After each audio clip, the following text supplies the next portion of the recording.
Ողջույն, Մոսկվայում դեռ չեն հաշտվել այն իրողության հետ, որ Հայաստանը 2013 թվականի Հայաստանը չէ։ Կրեմլում ըստ ամենայնի դեռ կան մարդիկ, որոնք կարծում են, թե հնարավոր է Երևանից կանչել, պահանջներ ներկայացնել, ճնշում գործադրել եւ ակնկալել, որ Հայաստանի իշխանությունը պարզապես կկատարի Մոսկվայի թելադրանքը։ 2013 թվականի սեպտեմբերի 3-ը հենց այդ մտածողության ամենավառ օրինակներից մեկն էր։ Սերժ Սարգսյանը Պուտինի կանչով մեկնել էր Մոսկվա եւ այդ այցի գիշերը Հայաստանը կտրուկ փոխեց իր արտաքին քաղաքական ուղեգիծը, հրաժարվելով Եվրամիության հետ ասոցիացման համաձայնագրի ստորագրումից եւ հայտարարելով Մաքսային միությանը միանալու որոշման մասին։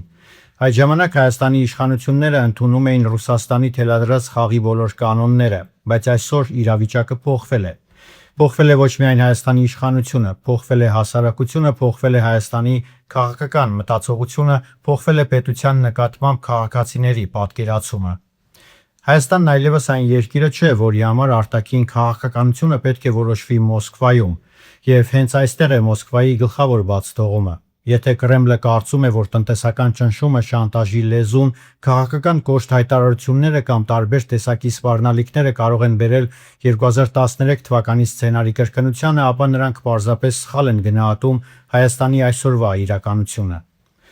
Վերջին շրջանում ռուսական կողմի տարբեր հայտարարություններն ու գործողությունները ցույց են տալիս, որ Մոսկվան փորձում է Երևանի վրա ազդեցություն պահպանել։ Հայաստանի ապրանքների նկատմամբ ռուսական սահմանափակումներն ու քաղաքական կոշտ հայտարարությունները դրա վառ ապացույցն են։ Բայց կա մի կարևոր տարբերություն։ 2013-ին Հայաստանը արտաքին քաղաքական որոշումները մեծապես ընդունում էր անվտանգության կախվածության պայմաններում։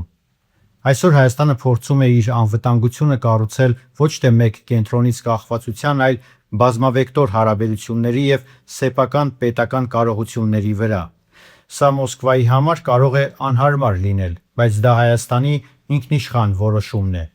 Եվ այստեղ պետք է նաև մեկ բան շատ հստակ արձանագրել. Հայաստանը պարտավոր չէ Ռուսաստանի հետ թշնամանալ, Հայաստանը պարտավոր չէ հրաժարվել Ռուսաստանի հետ տնտեսական, քաղաքական կամ այլ հարաբերություններից, բայց Հայաստանը նաև պարտավոր չէ Ռուսաստանի պատվերով արտաքին քաղաքականություն վարել։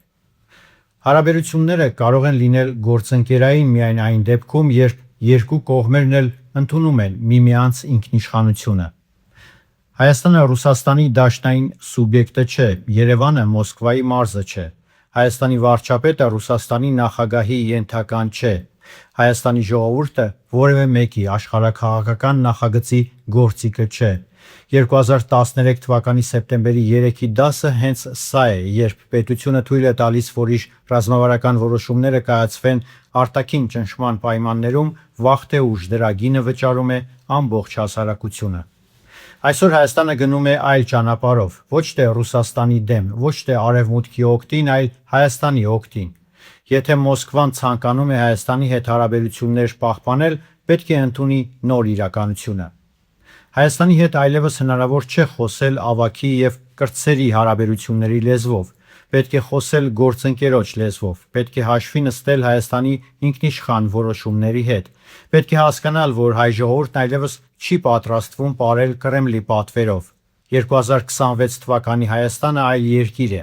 եւ եթե Մոսկվան կրկին փորձում է կազմակերպել 2-րդ սեպտեմբերի 3-ը, ապա պետք է իմանա, Երևանում այլևս այն նույն Հայաստանին չի հանդիպելու։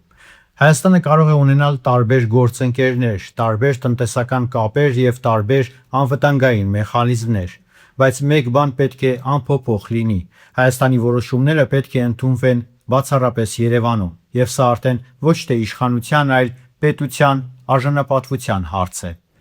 Ես Մկրտիչ Իսրայելյանն եմ, կհանդիպենք։